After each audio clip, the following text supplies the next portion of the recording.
time for the hot topic of the hour. Former presidential candidate Vivek Ramaswamy was one of the featured speakers at last night's RNC. He delivered his message to black voters, illegal immigrants, and Gen Zers, all voting blocs Biden is losing ground with. Watch. Our message to black Americans is this. The media has tried to convince you for decades that Republicans don't care about your communities, but we do. We want for you what we want for every American: safe neighborhoods, clean streets, good jobs, a better life for your children, and a justice system that treats everyone equally. Our message to every legal immigrant in this country is this: you're like my parents. You deserve the opportunity to secure a better life for your children in America.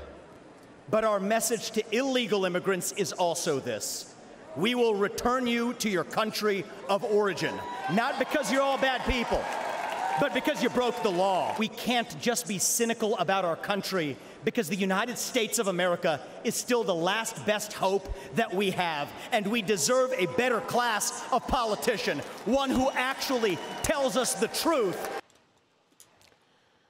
A new Virginia Commonwealth University poll shows President Biden is down 20 points with black voters in Virginia.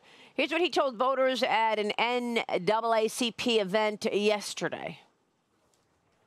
He left no room for us to do what we should be doing: invest in things that affect people's lives, like child care, elder care, and so much more, that grow the economy and help people. His mismanagement of the pandemic was especially devastating to black communities. And you peacefully protested George Floyd's murder. Donald Trump called for the National Guard to go after you. What in the hell's the matter with this man? I know what a black job is. It's the Vice President of the United States. Our economy is not figuratively, literally, the strongest economy in the world. Historic low black unemployment. Record growth in black small businesses. The first bill I passed would put $1,400 checks plus $300 checks per child, per family, per month in the pockets of people in this country, to get them through the pandemic. Not Trump's administration. Kamala and I did that.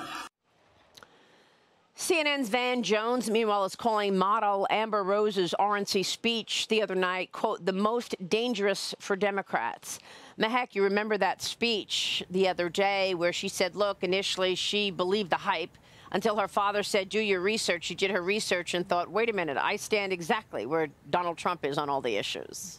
And it's so interesting that Democrats are now outraged and they're saying it's dangerous to do your research. This is the media. They are trying to control the narrative. And now it's dangerous to see what we're seeing. Remember, Ronald Reagan said, believe what you see. We know what we're seeing. Black voters are standing up like Amber Rose. They're strong. They're doing their own research. I need to say this. We have to stand strong against the media manipulation. We have to rebel against it. This is the movement to do it, to do our own research, to understand what's happening to our bank accounts, and to make Amber Rose or other people a target for telling the truth. This is the Democrat Party. Well, it's unbelievable. What is wrong with the media? I mean, honestly, I mean, you know, you don't even hear a real sense of reporting on the issues, right? It's all about Trump, Trump, Trump. Why Trump is bad. Why are they so in the pocket of the Democrat narrative?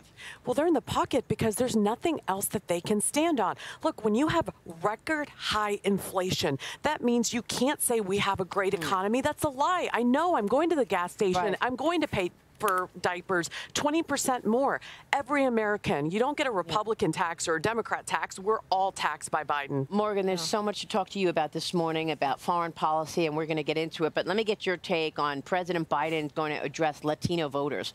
He's going to Las Vegas later today. He's admitting to BET that he meant to be the transitional candidate, but the country is, quote, so divided, he said in that interview that'll air tonight.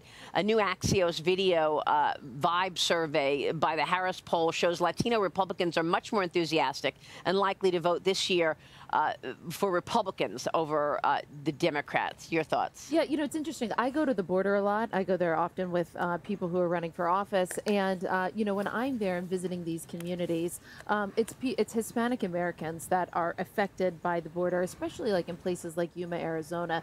And the way I saw President Biden in the clip that you just showed, yelling at the conference, sort of yelling and screaming at black voters, I think if you contrast that with what Vivek said last night, how he talked about that minority communities have been disproportionately affected by President Biden and Kamala Harris's policies, I would add, not just the economic policies that Mehek just talked about, but also illegal immigration and how that's affected the community, taking jobs, until DeSantis said last night, until they get shipped to Martha's Vineyard, suddenly then it becomes everybody else's problem. That's right. And then, we'll talk about this later. One thing I'd say, the amount of young, inspiring people that we had on the stage last night, Sarah Sanders, Vivek, Lara, Trump, J.D. Vance, these are all my friends. They're all my age.